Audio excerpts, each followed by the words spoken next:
Many Americans are afraid of Iran. You say you're not afraid, but Americans are afraid of Iran. And they believe that Iran would like to strike the United States with a nuclear weapon. They see video of Iranians saying death to America, describing our country as the great Satan. What is your opinion of that? I believe that this is a very wrong impression that anybody might have of Iran or the Iranians. I would like to remind you that Iran has never invaded another country in the last 200 years. When they say death to the United States, it doesn't mean death to the people of the United States or even to the officials of the United States. They mean death to crimes, death to killing and carnage, death to supporting killing others, death to insecurity and instability. Ever heard that an Iranian killing an American? Have you ever heard that? Or a terrorist that was Iranian and he carried out a terrorist attack against the Americans? No, it was your president who confessed that the Americans created the ISIS in our region, and they were responsible for this wrong image that is portrayed. Even if Iran meant what they said, that they would love to kill Israel, they would love to kill America, they don't have the capacity to do it. And it is laughable and embarrassing when Benjamin Netanyahu claims the alternative and says, no, they want to take care of us and then they want to come after you. I mean, it is an emotional statement and an emotional plea. It is completely devoid of logic. It's irrational to think that. They don't have the capacity. There's a reason why when Israel destroyed their embassy in Syria, a massive, horrible violation of all diplomatic norms that have governed countries for centuries, that they took almost no action at all in response. Very limited.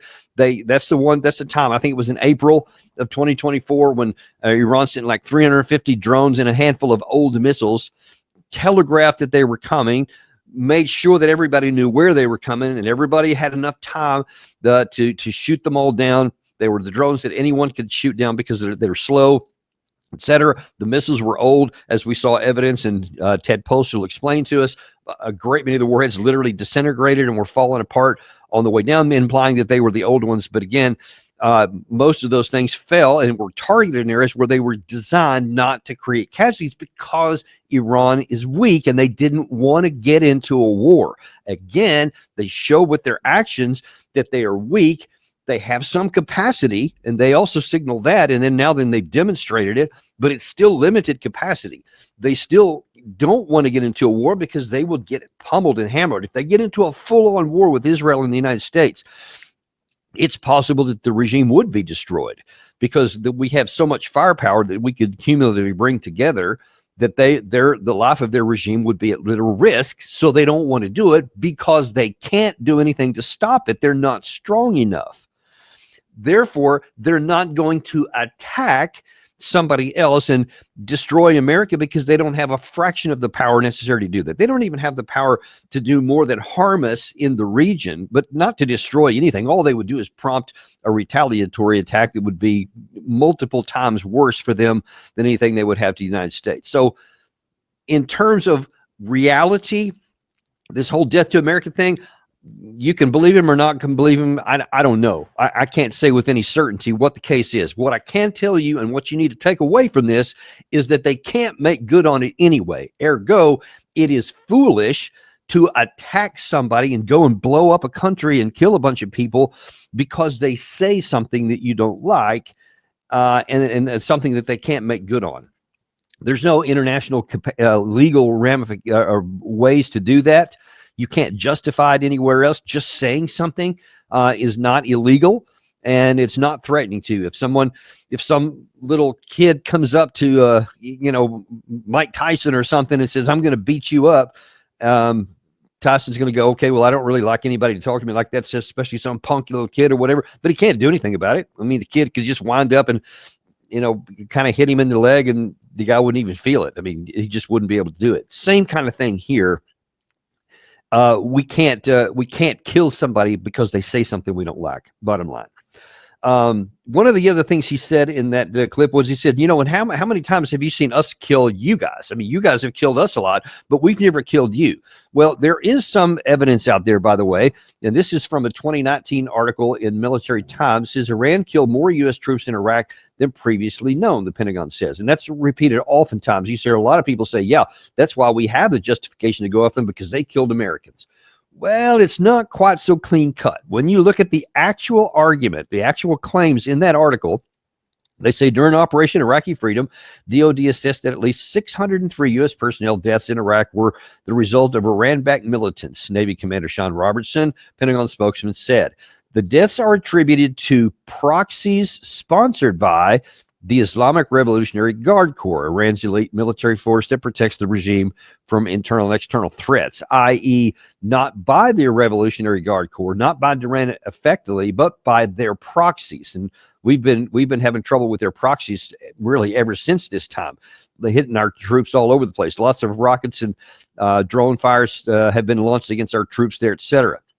These casualties were the result of explosively formed penetrators, EFP, other improvised explosive devices, improvised rocket-assisted munitions, rockets, mortars, rocket-propelled grenades, small arm snipers, and other types of attack in Iraq. That was during the height of our Iraq war, when the Iran-backed groups were allegedly helping the insurgency against our troops that were fighting the insurgency inside of Iraq. Now, before you go, okay, I don't care. I mean, whether it was by the IRGC or they enabled it, it was somebody besides. It doesn't make any difference to me. It still came from Tehran, so they're just as guilty.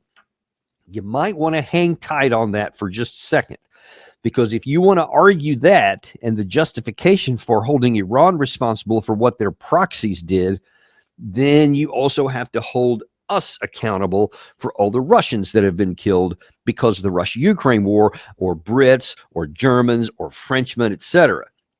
Because that's exactly what we do on a daily basis and have for 3.5 years, enabling, through the proxy of Ukraine, enabling them to kill Russians on a daily basis. And I bet if they added up all the numbers of Russians who've been killed or wounded, probably a little more than 605 that was directly attributable to what we did. So this is part of what I always say, is that we want to be free of consequences. We want to do to other people anything we want, and we never want anything to happen back.